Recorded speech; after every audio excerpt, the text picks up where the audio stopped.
and welcome to the Pompey Politics Podcast, the podcast where we get to the heart of international, national, and local political matters in a reasoned, balanced, and fair way. I'm Ian Tiny Morris. And I'm Simon Sansbury. Good evening, Ian. It's been a bit of a strange week.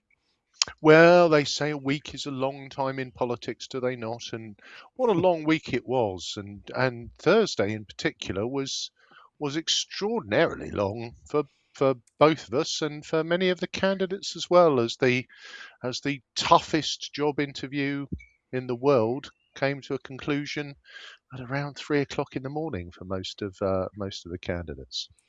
Yes, it did. So we're doing our review today of the results that took place on Thursday night or Friday morning, more accurately. So we'll break those down, look at the 2026 local elections, the winners and the losers, and the surprises in Portsmouth, and what that means for what that could mean for the future of the city, and also obviously the change that the spoiler alert, the change. Well, it doesn't change who's in control of the council, but it does change. Um, well, Oh, the talk setup of about that. I've fluffed that, Well, haven't I? Completely. talk about going for the big reveal early.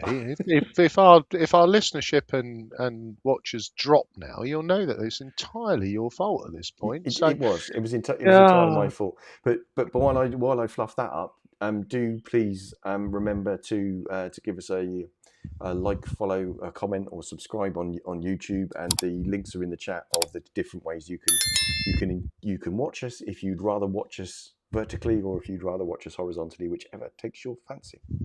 But I do so. think in I think in both of those instances, it's important to point out it's the picture on the screen rather than the Yes. orientation of the person watching. So Yes. We're not going to yes, change our orientations. no. So it had been a well anticipated election. I guess if we look at the mechanics of the night, Hmm. we had been, because for this is probably the one time a year where Simon and I are almost treated as if we are genuine media types. So thank you to Portsmouth Democratic Services, who once again invited us in, gave us our little cosy booth at the back of the hall, so we could watch out over the count happening live. Um, with Simon's highly sophisticated audio visual system, to break the fourth wall and let you in. I believe the visuals were prepared with a camera on a monopole held in place with a bungee cord. And in the end, did you have to deploy the highly technical hat stuffed down the back of the seat to hold it all rigid? Well, yeah, the monopole was lashed with a bungee cord to the arm of a chair, and in order to get the angle right, or at least completely less pissed, um, I basically wedged something in there to basically create Yeah, the right angle, and the thing that I found was a hat. excellent. So Yeah. we're nothing The if not inventive. We did have a couple of tech issues with the connection on the night. So apologies that we lost the people that were watching on Facebook, but the stream did continue on YouTube, and on LinkedIn. But yes, it was definitely an interesting night. I mean, I didn't even get to the box of a mixture of Haribo wine gums and various different things and Tang Fastics that I'd brought along, let alone the apple cereal bar and crisps. So Yeah, and to be fair, it's one of those things. For those who have never attended a count, it's a strange night because we had been given the tip off that the first result was expected around 1 o'clock, mhm. and we should all be done and dusted by 3. But I think we realised fairly early on that that wasn't going to be the case, Yeah, because the first stage is verification, where they empty the boxes out from each of the polling stations and check that the number of ballots in the box is the same as the number of ballot papers that have been handed out. So what that gives you and what it gave us on the night was that as people were opening ballots, I think there was a general understanding, from a couple of people who came to speak to us, that turnout looked like it was very high. Yes, I mean, we'll speak to this when we go through the numbers, but turnout seemed to be up pretty much across the city, more so in some areas than others. But that certainly scuppered any plans of getting the first result out by 1 o'clock and getting us out the door by three. That wasn't going to happen. And then again, having been there before, what usually happens is there's a kind of MC on stage who's kind of calling everything out. And Hmm. what we expected to hear was a series of the candidates and their agents called through to adjudicate on the spoiled ballot papers, which is where creative types have added messages of hope and sincerity, or spoiled the ballot, or done Or they've something. let loose their inner Banksy. Exactly. And then what usually then happens is some little time later, they're called forward for a provisional result, and then fairly soon after that, they leap up on stage, and we get the formal "I, Agamemnon Disraeli III, Julia's returning officer, do hereby state the number of votes as cast." Um, but it was a weird one this year because that's kind of what happened for Cosham. Um, and we got Cosham, I wouldn't say fairly early, but Hmm. We got Cosham in the routine manner, and then nothing until it felt like about 3 o'clock in the morning, where suddenly everyone was called forward and we got result after result after result. So it was all a bit frantic towards the end of the evening, which meant we were struggling for guests because Yeah, no there one wasn't really really any wanted to. time for anyone to come and talk to us. Exactly. And then once the last one was done, pretty much everyone was getting out the door as quick as they could. Well, So what we have lined up is next Sunday. And normally we'd kind of go on a break straight after the count live stream. But we thought we'd do a results show, and the next Sunday we're going to interview Council Leader Steve Pitt. So it'll be interesting to hear from him how the kind of the flow of the night went. But yes, it was certainly um, a bit confusing at first. Paul Cosham as an outlier, all on its own, and then basically not very much being reported. We didn't hear reports of recounts, but it seems that some actually did happen. Not necessarily full recounts, perhaps actually just bundle counts, and then kind of just getting to the points of actually announcing the results. The kind of clue that might have been going on was that the announcements of candidates to meet and to review the provisional result. Obviously, if one of the candidates doesn't like the provisional result and requests or their agent requests a recount, then that's what's happened, and that might have been kind of part of the day. But once the buses start arriving, they all started arriving at pretty much the same time in quick succession. So fair play to the guys of Democratic Services at their council, pretty much moving that straight through it in clockwork style once they started coming through. So per- shall we start let's having a look dive at some in. numbers? Let's start at the very beginning. Oh, and if we go alphabetically, as I presume you will have done, being an ordered and structured man. Yes, I tend to put things, or try to put things in an order. So yeah, let's go kind of straight to Baffins and see what which we had. Oh, sorry, gone. which was one of the very last wards to Yes. be declared, and this is one where we kind of suspected that a recount had probably taken place. So, give us the Baffin's result. So the Baffin's result was that Abdul Qadir, the Liberal Democrat incumbent, was re-elected with 2,100 votes and 40% of the share. But in second place with 2,015 votes, so we're only 85 votes in it, with 38% of the vote was Reform's Darren Surley. Um, the Greens in third, with Labour in fourth, and the Conservatives in fifth. So those of you following on the video, you can see from the chart there, you've got the reform result actually just as a dot there, because that's the first time that there's actually been a Reform candidate standing. You've got the black line there is showing actually the Portsmouth Independence Party's votes previously there, but actually as a Reform candidate, that was the first time there'd been a Reform candidate in that ward. So to go as a first time out straight into second place with only 85 votes in it, that's quite a leap in. Well, a very, very strong performance. I mean, Baffin's is a ward that we've looked at kind of, it's always been one that that that's always kind of looked slightly odd in terms of the fact that it is a Lib Dem stronghold with three candidates in there. There's always been the Conservatives targeted it for many years, and Mm.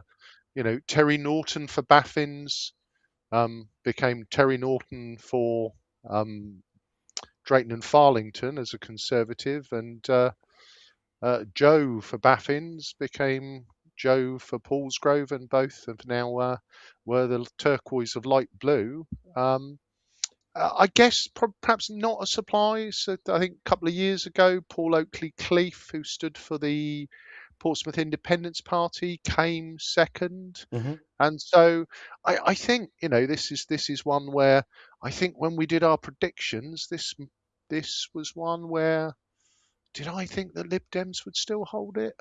We Well, both had this as Lib Dems. yeah, touch and go. But I guess this is the picture we'll see Mm. across the city. So a great result for the Lib Dems to Mm. hold that one. The Again, a very good result mm. for Reform. Yeah, the comment of note there in 2024, the turnout was just under 28.5. Sorry, 28%, and on Thursday it was 47%. Yeah, and So that's incredible. I mean yeah. one thing this election has shown, and it will do is we'll clip through some of the others a bit Hmm. quicker than this, but is that you know people are tired of politics. Well, I think this election showed that people aren't as tired of politics. These were the sort of numbers you tend to see for a general election rather than a local council. So Mm. so yeah, let's go to Charles Eh, Dickens. Central. Central South Sea. I can never get this. Is why you do it. So Central South Sea. Hmm. So in Central Southsea, so the incumbent was George Fielding from of Labour, but the winner on the night was Kate Dorrington from the Lib Dems with 1,996 votes, 43% share. With the second place being the Green candidate Lucy Bridgewater at 978 votes, with Labour pushed into third with 856. So Mm. um, quite an interesting Reform, only 14% of the vote there. Conservatives distant 4%. So quite an interesting. Um, I think probably a national impact on the support for the Labour Party there. There's in the recent years those um, watching on the stream can see from the graph that there's quite a tussle between the Lib Dems and between Labour, usually in this ward well, up until Thursday, two Labour councillors and one Lib Dem councillor. Mm. Now that's the other way round. But Labour's vote share dropping so much that actually the Greens, with quite clearly, looks like that a lot of that support shifted to the Greens. And I think this is where when we talk about local elections and local councillors, this one is the first one that we've shown, but it shows you just what's happened to Labour's vote on the night. It absolutely collapsed, and good, strong, hard-working local councillors, decent people. We might not agree with them politically, but wearing a red rosette on Thursday was not helpful for your political cause. And, I think in Central South Sea, which has always had a very strong Labour following, you can see where the Greens, uh, you know, came from, I don't wish to be disrespectful, effectively nowhere to Hmm. second place. That that strikes me as a lot of Labour supporters who have turned their back on the party and headed to the Greens. Yeah, indeed. But when you, I mean, if you look back into the distant past, even in 2021, the Conservative vote wasn't getting past 600, and Reform came straight in there. The first time there was a Reform candidate in Central South Sea with 661 votes. Yeah, I know. I think that, this is the element, isn't it, Mm, of local versus national, and it is very clear that Reform and a lot of their campaigning, um, even though we discussed this with George Madgwick, and he was adamant that a lot of their campaign had been about local issues, particularly in our ward of Cosham, that I would say, probably three-quarters of the leaflets they dropped through my door were about national issues. And I think that they, Reform very strongly have motivated you know, a segment of the electorate to come out and vote. And I think if you look at the green kind of rise in Central South Sea, which I don't think was replicated across the whole of even the South, um, but here it was very strong, and you've got to think that unfortunately the national picture cost George Fielding his job, and I think if we now flip on to Charles Dickens, we'll see something similar but a different outcome. yes. So switching onto the other side of the city to Charles Dickens. Sorry. By the way, just before so the turnout, by the way, sorry, in Central went from just under 30% in 2024 to just under 39% on Tuesday. Tuesday, Yeah, Thursday. Thursday, so up by a third again, perhaps not Mm. as strong as Baffin's, but again Another nine a percent, 9 percentage points increase. Yeah. yeah, yeah, no, Yeah. So sorry, Charles Dickens. So in Charles Dickens, so Sam Coupland from Reform won, as far as I can recall, a first-time candidate. Apologies yes, if we've got that wrong. yeah, So 993 votes, 30% vote share. The Lib Dems coming in second in 906 votes with 27%. With the incumbent Yinka Adeniran sadly also um, taking the dent from the national picture into third place in 697 with 21%. The Conservatives a distant 5% with the Greens. Elliot Lee at 562 votes at 17%. So quite a quite a change in fortune there. Again, it's the first time a Reform candidate stood in that ward, and the dip. Sorry, excuse me. The dip in the Labour vote historically over the last four elections, that's been a solid Labour ward. Although to be fair, in the slightly more medium history, not all of those people elected as Labour candidates have remained as Labour candidates for one reason or another. But nonetheless, that was a theme that Yinka broke, but yeah. So reform taking that one, but with the tussle really then around a different second with Labour dropping to third. yeah. I think this would. I mean, this is. I mean, this is the first bellwether of this one shows just how badly things have gone for Labour, because Charles Dickens has been a Labour ward. Mm, If you go back to Stephen Morgan MP was also he was a councillor here at the same time as being an MP. I guess the only thing for those of you who really do have a strong interest in local political history is back in 2014. Um, I Charles Dickens had a couple of UKIP councillors, so obviously Reform coming from that same stable. Um, but again, not to underestimate or downplay, um, because this isn't an area where PIP, were strong to lay the foundations for mm. reform. Um, we've always argued that if you can get the electorate out, anybody can get the electorate out in Charles Dickens, they could win the ward. So fair play to Reform for winning their first seat in the South. Yeah, it's often commented as a ward that's very very difficult to campaign in because There's lots of residents that are behind access doors that you can't gain access to either leaflet or to canvas. There's also lots of blocks of flats. There's also quite a transient population. They have quite a turnover because quite a lot of the student accommodation is within the ward. So there's also then that quite a regular turnover. But historically, Charles Dickens is the ward with the lowest turnout in the city. In 2024, it was just under 15%. But on Thursday, it was 23.1%. So for them, that's quite a that's that's what, up by more than 50%. Yeah, You know. yeah. It's still, it is still disappointing that Mm, that's still only about half of what a lot of other wards in the city got. But you're starting from a low base, and to increase it by 50%, mm. it feels like people were motivated to go out.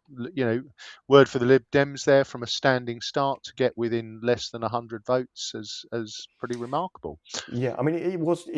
I think the year that Stephen Morgan won it as a councillor, the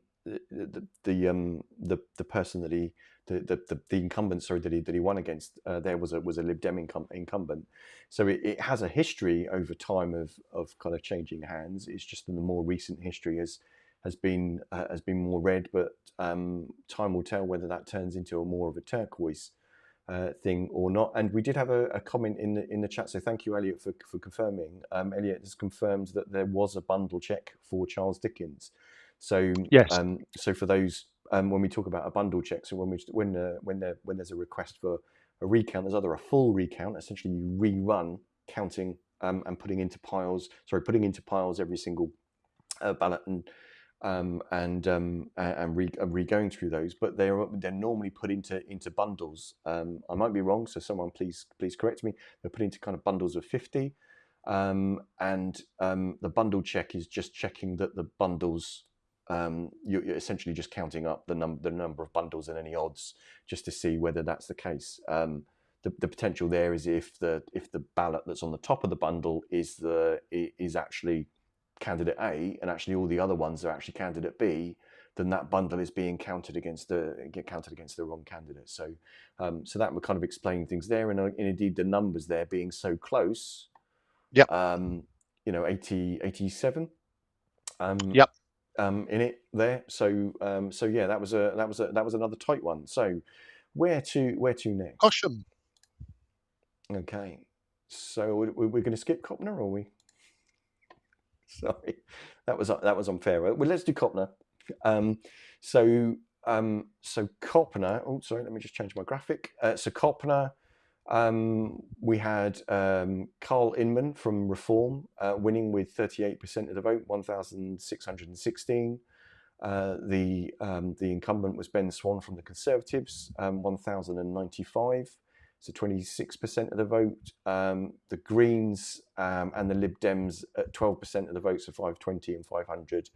And Labour in fifth at 478 votes there. So yeah, that's been quite a. It was historically a Conservative ward, but Portsmouth Independence Party had made serious inroads in there and had two councillors. Those two councillors then have moved over to Reform. So now that's a Reform full house for Copner. Yeah, and I think, whilst it was a terrible night for Labour, it definitely was not a good night for the Conservatives. You've seen that their support falling across the north of the city over the last probably 4 years. And unfortunately for Ben Swan, who is a friend of the pod and a really hard-working local councillor, in the same style as George and Yinka suffered for wearing a red rosette. Mm-hmm. Ben was, Ben's Conservative rosette didn't help him here, and I think this is a ward that Reform were very, very keen to win, and I think probably expected to win. So not a massive surprise on the night. No. One thing I did kind of notice is that some of the Conservative candidates described themselves as local Conservatives, and I think they, others, I that was think just an most admin did. thing. Yeah, I think most did. I think Mm. I think there is an element of it's so difficult because as we see in this election, the colour of the rosette you wear, Mm, um, doesn't necessarily influence or has a significant influence on how many votes you get. And if we look before the poll, we would have identified, I think we could identify councillors from all parties who we would consider to be good, hard-working councillors mm, for their local election, for the local electorate, and many of those will lose their seat because of the party that they purport to, mm. rather than you know But and interestingly, and he's published it publicly. mm, Ben Swan could still be Cocknor councillor today, as he was invited to defect to Reform, and he's put that in the public domain that mhm. that wasn't for him, No. but still would have been the same Ben Swan Yes. working for his local people. They're just wearing a different rosette. So Yeah. Indeed. But it's an interesting choice. Obviously, others have made different calculations when that conversation's taken place. Sorry, the point I was making was that it seems in the Portsmouth North wards, the Conservative candidates have been described as local Conservatives, and in Portsmouth South, if I just flick back to Charles Dickens, the candidate there was called the Conservative Party candidate. I don't think that's a deliberate distinction between the two in the set, other than essentially whoever's filled in their paperwork has filled them in slightly. They've been done slightly differently in the two wards. Perhaps someone from the Conservative parties in Portsmouth would be able to explain what kind of went on. But that was interesting because on the council's results page, it listed them out as two different parties because they're a different ah, name. So interesting. when they were reporting the percentages there, it's not quite. So I've assumed that they are actually the same party, and it wasn't intentional that they had a slightly different name. So Right. that was the point I was trying to kind of get to there. Okay. Just quickly on turnout on Copner before we do indeed move to Cosham. So 2024 the turnout was 29%, but on Thursday it was 43.5%. It's again up by about 50%. So again, another strong turnout. Yes. So another And strong.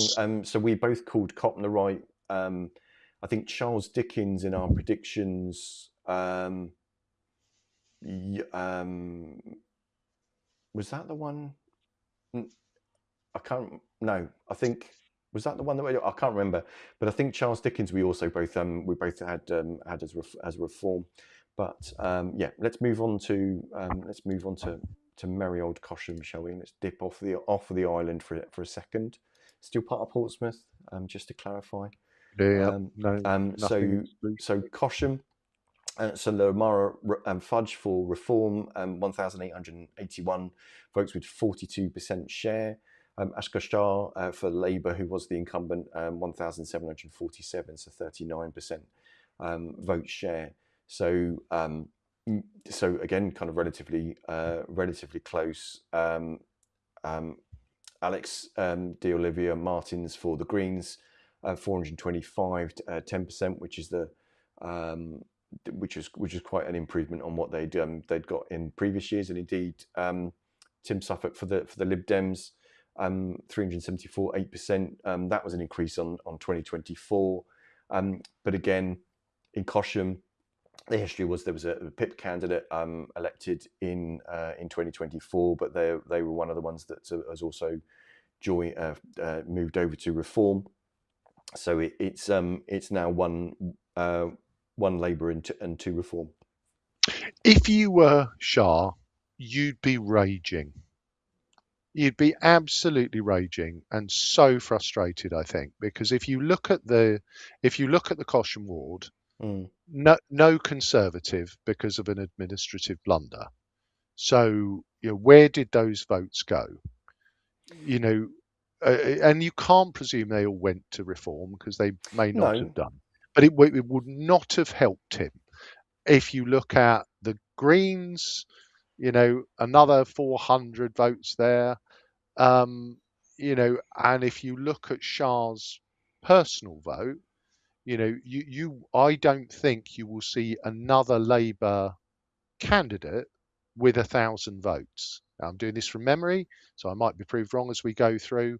But the fact that he got 1,700 people prepared to turn out and vote for him and fell just short, with the influence of the Greens and no Conservative, he must be raging, I would think. Yeah, He's not a raging sort of man, but no, but but but you can kind of feel the what ifs, the sliding doors moment of how yeah, different would this result have been had Lee Mason's nomination not been rejected. So that's why there was no Conservative. I mean, interestingly, again, from the graph, the Conservative vote has pretty much been a downward slope in this ward since 2021. But yeah, what we'll never know, obviously, is how many of those votes would have still gone Conservative, and whether that would have changed results had had it been a different situation. But I think it was this year and in 2024 that the Greens were standing candidates across the city. yeah. I think prior to that they weren't standing candidates in every ward, and indeed actually prior to this year, Reform actually only stood candidates in two wards. I think in the locals. So so again, no previous Reform history in Cosham. So to go from that to take the ward again, that's quite a result, and we both disagreed on how that would turn out. So you predicted the result that turned out, and I predicted that Shah would sneak through. Although that was before the calamity with the nomination papers was revealed, because we did the predictions in February, which is quite early. But yeah, that was Cosham. Turnout 2024 was 30.1%. Turnout 43.8% on Thursday. So another one with a third up, and if I've got this one right, it's Drayton and Farlington. Um, it is indeed. Yeah. So Drayton and Farlington next. So here we had the leader of the Conservative group on Portsmouth City Council, Simon Bosher, fighting to hold his seat, which he did. 1,841 with 36% of the vote. But Stephen Burt from Reform, 1,817 votes. So I think this is the closest ward across the city. Definitely. Labour coming in third. So Matthew Holland for the Labour group. So Simon and Matthew both took part in our online hustings. 648, so 13%. The Greens and the Lib Dems at 8%. So historically, this used to essentially be joked about as the ward where the Conservatives weighed their vote rather than counted it. A Yep. tighter fight this time round, but one where the Conservative vote has held up, and indeed over time it looks like the vote share was decreasing, but actually the vote share this year, also the number of votes, is actually it is a good 350 up on what it was in 2024 for the Conservatives. Yeah. Yeah. I mean, this was the one ray of light for the Conservatives on what was a pretty bruising evening. I think Mm-hmm. Simon, I think Simon was very great in his acceptance speech, starting his 25th year as a councillor, and he came and spoke to us. Mm. You know, I don't think I, I don't think he actually expected to win this. I think he hoped to, and he hoped that his work in the ward had paid off. And yeah, I think great result for him personally. And yeah, but yeah, 27 votes makes all the difference. Every vote really does count. And I'd Mm. like to think that those 27 were entirely due to the Pompey Politics podcast hustings, and let that be a lesson to every candidate that didn't come and talk to us when they're Okay, there. not that we're biased in any way. Turnout in 2024 was just a shave over 35%. On Thursday, it was just it was 49.5%. So again, another kind of 14-15% percentage points increase in the turnout. Let's go back down south and have a look at Eastleigh and Cranes Water. Yep.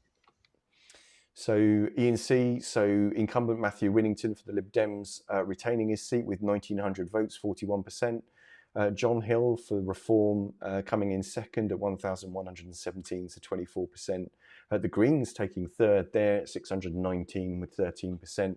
The Conservatives taking fourth with 551 and 12%. And Labour 472 with 10%, and the Heritage Party with 23. So from a no candidates previously and Reform, that's a strong second to the. There's usually in more kind of medium distance past, it was a bit of a tussle between Conservative and Lib Dem here. Recently, that's just turned out to be a tussle between Labour and the Lib Dems, but with the Lib Dems managing to beat Labour, but the Labour vote is less than half what it was in 2024 here, Yeah. with the Greens seeming to benefit from that. Yeah, and I think we won't dwell too long on this one, but I Mm-hmm. think the illustration here is that this was a ward that showed that the Lib Dems in the south were their vote not only was holding up but growing.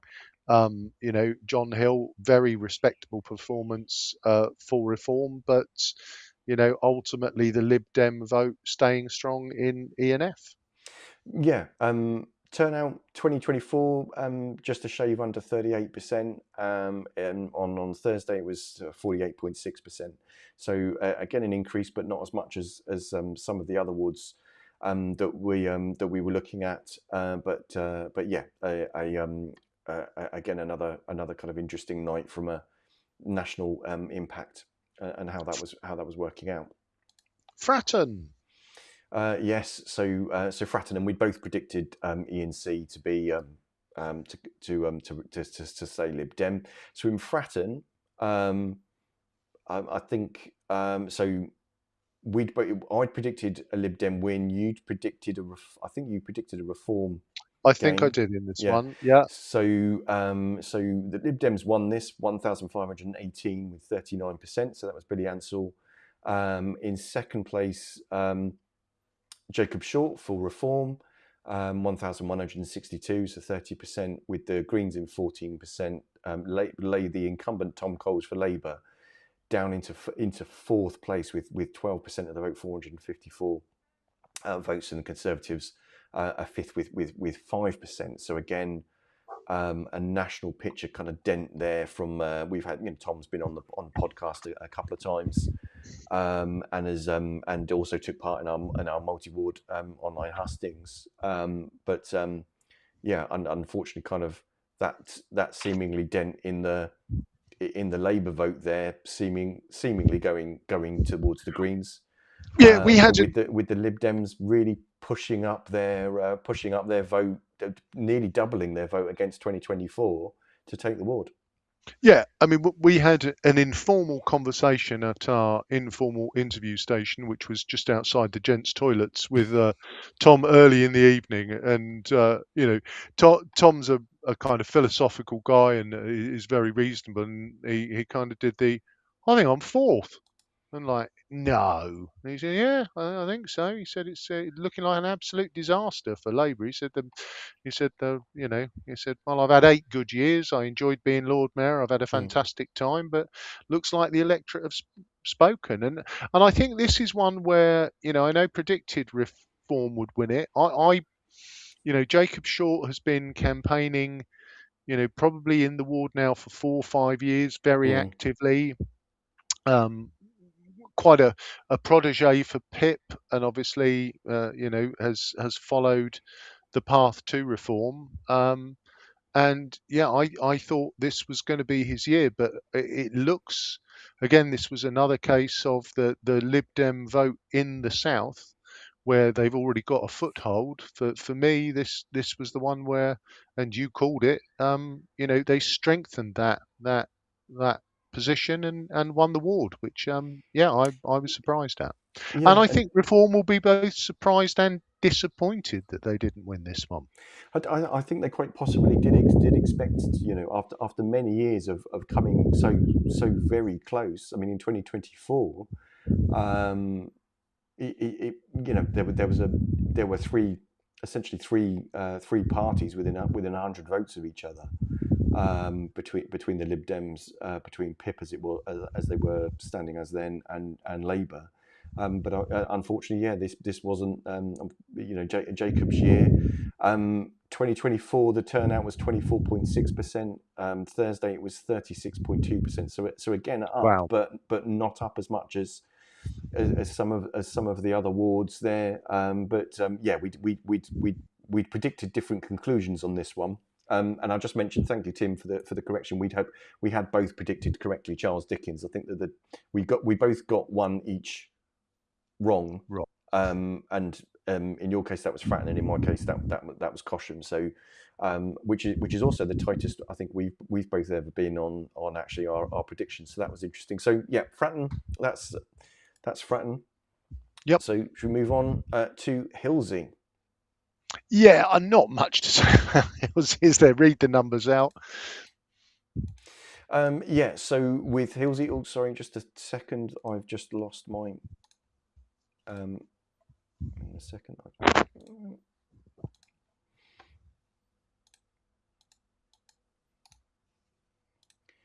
I just seem to have lost the screen. So I'll go off of what's on the graph there. So reform, in probably not really a surprise to anybody, taking that with 2067.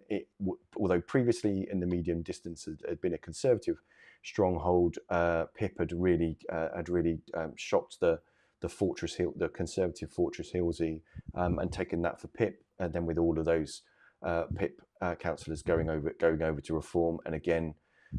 Russell Simpson again getting re-elected with 2067 votes, with with basically with very distant Yeah, competition. The next was less than 600 votes. So yeah, never really kind of in the in any form of doubt. And yeah. nearly what is it? Nearly, quite a significant increase on the previous vote, nearly double.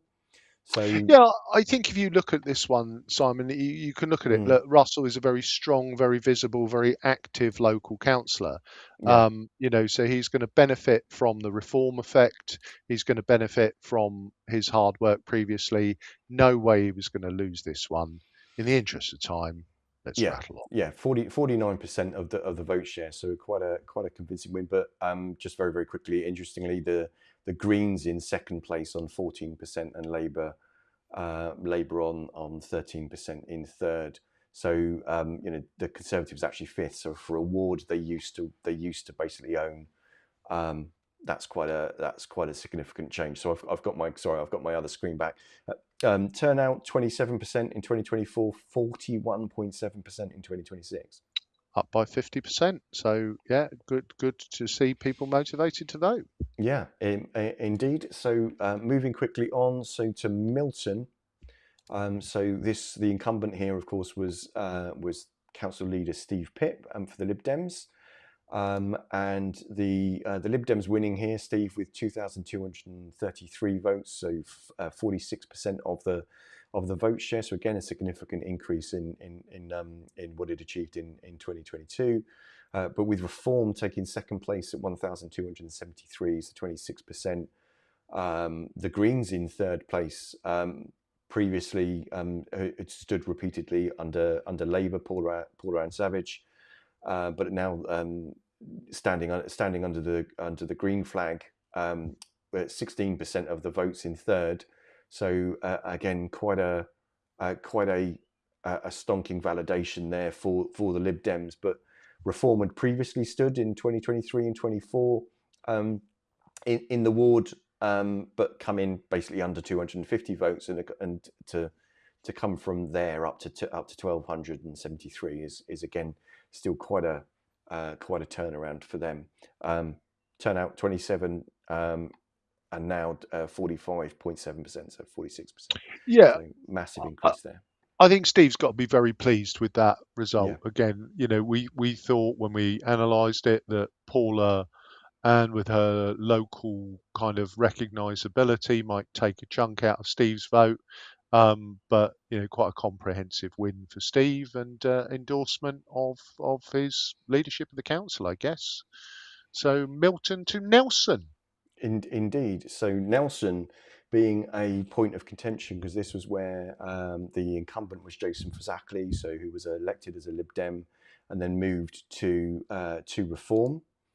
Um, Nelson has returned Liberal Democrat Steve Andrews, so 1,499 to 41%, with Jason Fazakerley under the Reform banner 1,350. So still a kind of close race there with 37%, with the Greens in third, Labour in fourth, and the Conservatives in fifth there. So it, yeah, again, a large increase. More than I don't think about 50% increase in the number of votes for the Lib Dems. So that turnout going from 27% to 35.7%.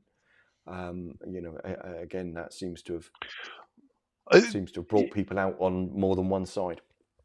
Well, and this is one where I think we both got this right, and I think we both got it right for the right reasons, which is that Jason Fazakerley, a lot of local recognition, a Lib Dem strong ward, but you Mm. you could have argued that the fact that he was already known as a councillor, and with the reform effect, this would have seen him over the line. And I think this is one that, again, I think reform locally would have expected, hoped, probably too weak a word, expected maybe too strong. But I think this is one that they would have been disappointed not to win. Yeah, I think perhaps they were thinking that was going to go their way. Whether, of course, that factored in Jason's decision to move to Reform, we'll never know. But it was an interesting one. The next one, Paulsgrove, probably not so much of a shock there. But I think. So Joe Standen being re-elected, so having been appointed in a by-election in October, being reappointed with 1,963 votes, so 58% of the vote share. So this ward, medium history, used to be a Conservative stronghold with all three. Those have all gone PIP, and then actually moved over to Reform. So a clear distance between even Oh, the Conservative vote down, at 14%, so 467. So again, Thomas Hall from the Conservatives taking part in our multi-ward hustings there. But there's just a sea between Reform, what was previously the PIP candidates, and now Reform. yeah. There's an ocean between them and anyone else, basically. And which, yeah, and I think in this ward, no one expected anything other than No. this. It's a multicoloured ward, in fact that it's had a position where, at one point it was all Labour, at one point I believe it was all UKIP, then it went all Conservative, then all PIP, and now it's all Reform. So Paulsgrove goes all in with Port Solent and Wimmering, and on who they're going to back. So Mm. congratulations to Joe for a stonking win. Yeah. So turnout 2024 was 24.2%, and turnout on Thursday 34.4%. So again, an increase, but not as much Yeah, as some of the other wards. But I don't think anybody was surprised that this was the way this one went, and that's the way we both predicted it. yeah. Yeah. Oh yeah, So I'm not big. yeah, St Jude. So St Jude, the incumbent here was Judith Smythe on Labour, but the results returning Denise Perry for the Lib Dems with 1,654 votes, so 42% of the vote share. Judith Smythe in second place, 795 with 20%, with Reform in third at 670 and 17%. Greens in fourth, with 16%, and the Conservatives in fifth with 5. Yeah, again, another ward where there hadn't previously been a Reform candidate. So to go from a standing start, and even the PIP hadn't done very well in 2024. They've got less than 200 votes here. But to go from that to 670, that's quite quite a thing. But again, a Labour incumbent seemingly damaged by the national picture. Yeah, and another Portsmouth South where the Lib Dem vote has come on strong. Yes. So turnout and then finally St Yes. Tom.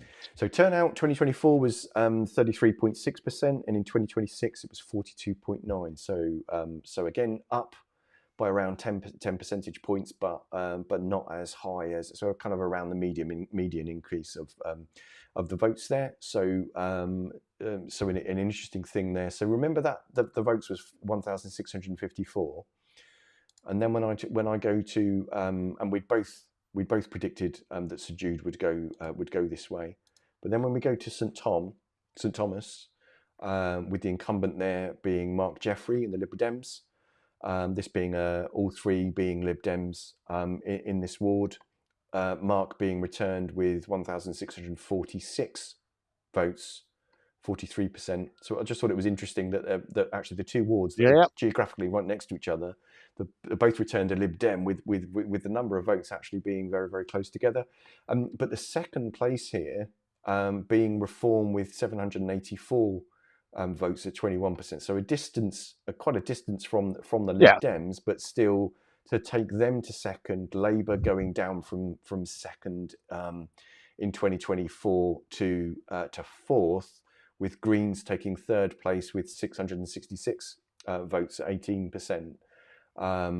Quite a change there. The turnout 25.2 in 2024 and 33.3 on Thursday. So again, an increase, but that's an even smaller increase than some of the other wards. But nonetheless, just clear miles between Mm. the Lib Dems and the second place there. So when all of that moving and shaking has happened, what does the council look like now? So the council now looks like. Oh, sorry. Let me just.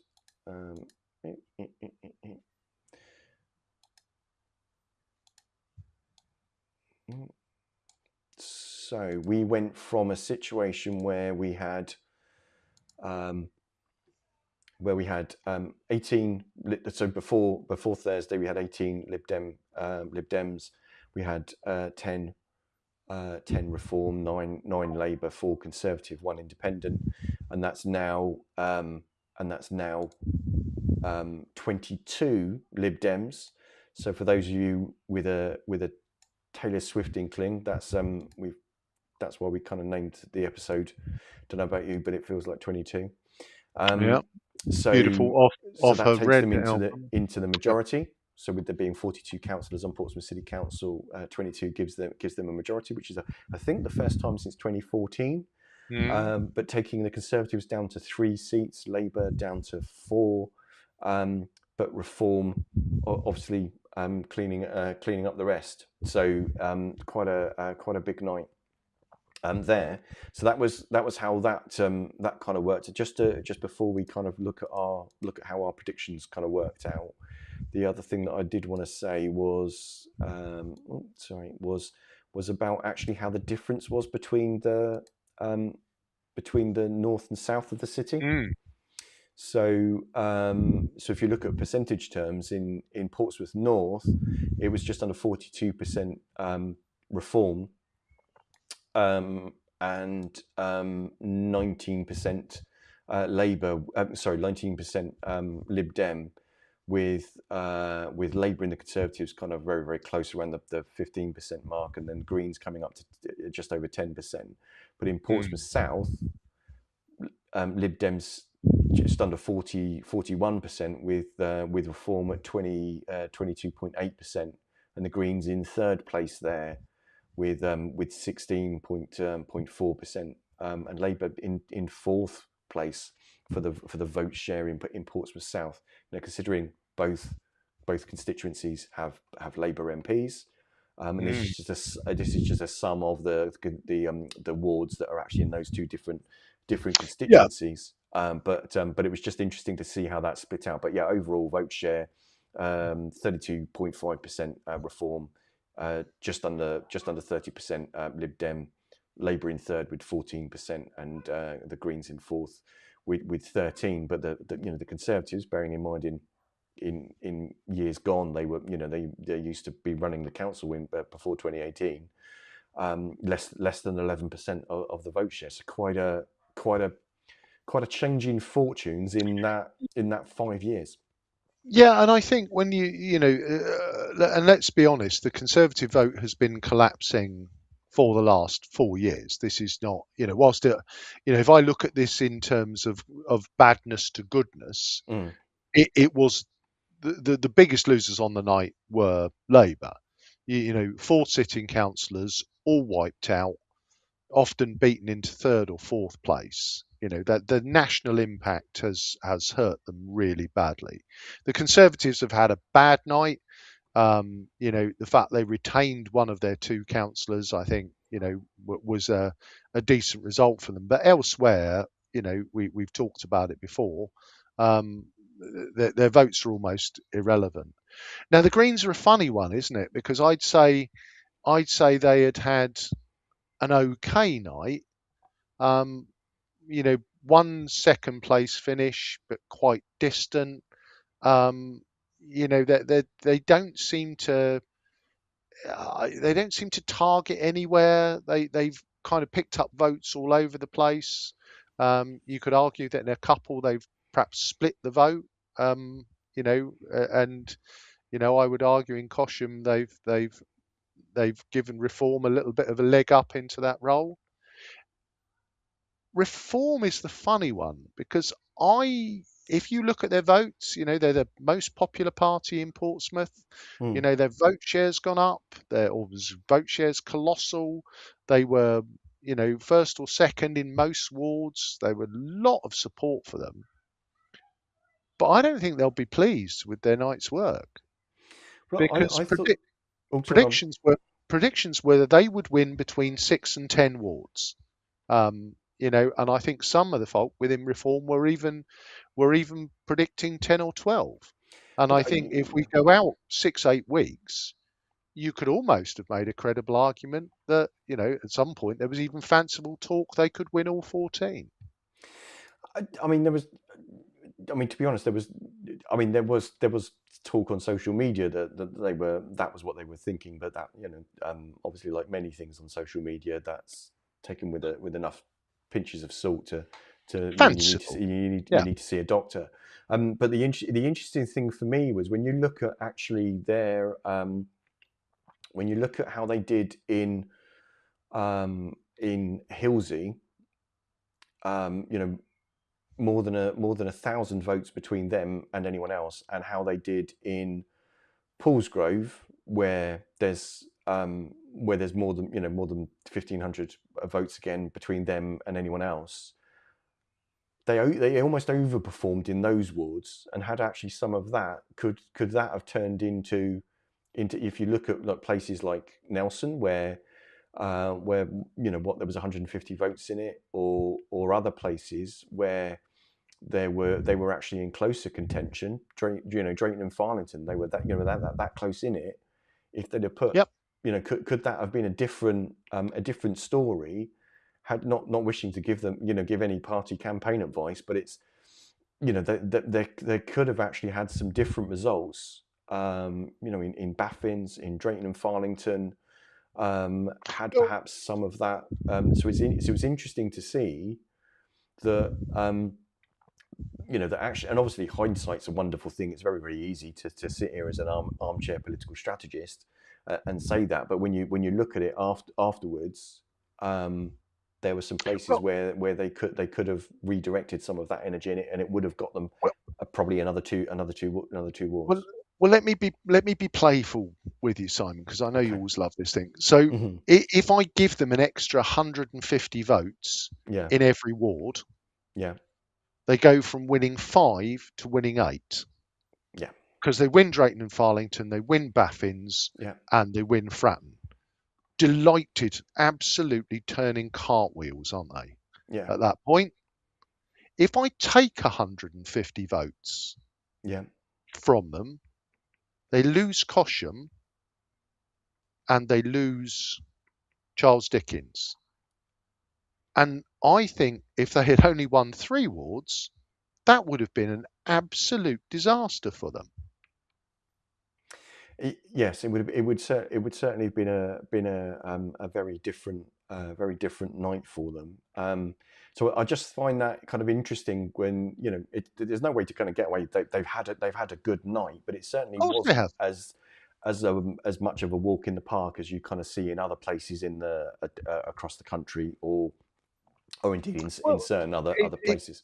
if we just look across the harbour, and I haven't got Mm, the exact figures, but in Gosport, the Lib Dems got splattered, to use the politically technical term, yeah. and Reform absolutely romped it. So there is definitely a difference in local politics, which as we move into LRG, but I think we do have to pause for thought. And it was such a good night for the Liberal Democrats that Hmm. Ed Davey was down by 9 o'clock the next morning, which I'm absolutely certain, and we will not reveal our sources, that as we stood in Guildhall Square at 04:20 with Waiting for a taxi. Yeah. waiting for a taxi with a well-known Liberal, delighted they were at the prospect of having to be there for a Been down the photo opportunity, seafront or down the in the seafront for a Ed Davies coffee truck, wake up and smell the coffee at 9 o'clock. But yeah. they would. I think they were the big winners on the night. Whilst you predicted it, and you can feel absolutely jolly with yourself, we both know your liberal Democrat leaning tendencies means you're always over optimistic, and I'm not sure in your heart of hearts you saw them getting 22, but that's what they got, and the night is theirs. It was indeed. Just to quickly kind of go through the predictions, because I think we'd kind of misremembered a couple of them, just to confirm. So we'd pretty much agreed on every ward except for Cosham and Nelson. My apologies, it wasn't Fratton and it wasn't Charles Dickens. So you'd predicted that Reform would win in Cosham, and I'd predicted that Labour would win. And in Nelson, you'd predicted that Reform would win, and I'd predicted that the Lib Dems would retain the ward if you compare it to who was elected, which party Yeah. was successful in 2022. So it was interesting that we were both one ward out. But yeah, in the way mine added up, it did end up with a Lib Dem majority, which was a surprise when my spreadsheet spat that out once I'd kind of figured them. But that was where it got to from what I was thinking would happen in the others. So it was interesting. Yeah, it was a night of some very different stories. Some surprises or some sad departures for some very hardworking and very well respected councillors that were hit by impacts of issues naturally. What doesn't kind of come across in the way we've described it tonight is, of course, Cosham. The result for Cosham came out was it about 1:45? Yep. Yep. So that was declared, and then there was a good probably hour and a half until the Yep. others came out, and then they came out in kind of thick succession. So if you think that actually the Cosham result was the first thing we saw for over an hour, that looked like a very different picture for the evening, obviously with only one data point. But that looked like things were going to go a completely different way. So it was interesting to see how people held their nerve as to how the others were going to come out. So I think the important thing is that the Lib Dems will continue to run the council, but now with an outright majority, which I don't think makes pretty much any difference to them. I think Reform are the now clearly the second party in the chamber, whereas they were only just ahead of Labour. Mm-hmm. And I think as we're almost out of time, we can't really reflect on what this means nationally. No. But we will, I'm sure, get some insight into our last show of the season, which will be next Sunday. But as for this evening, you've been listening to the Pompey Politics podcast. I've been Ian Tiny Morris. And I've been Simon Sainsbury, so thank you very much for following on. Please do make sure you give us a like, follow, subscribe, etc., or send biscuits if you've got any, because that's quite handy. We won't turn them down. The next elections in Portsmouth will be, well, so far, unless someone changes their mind, will be the all ups for the LGR, for the Shadow Council, for the new authority that will come into effect in 2028. So join us next Sunday, 6:27, and we'll see you there. Oh, actually, if there's PMQs on Wednesday, we're doing PMQs. Oh, let's do PMQs. Let's do Yeah, PMQs. So let's see see you on whether Wednesday. we've had a change of prime minister by then. Okay, we'll see you then.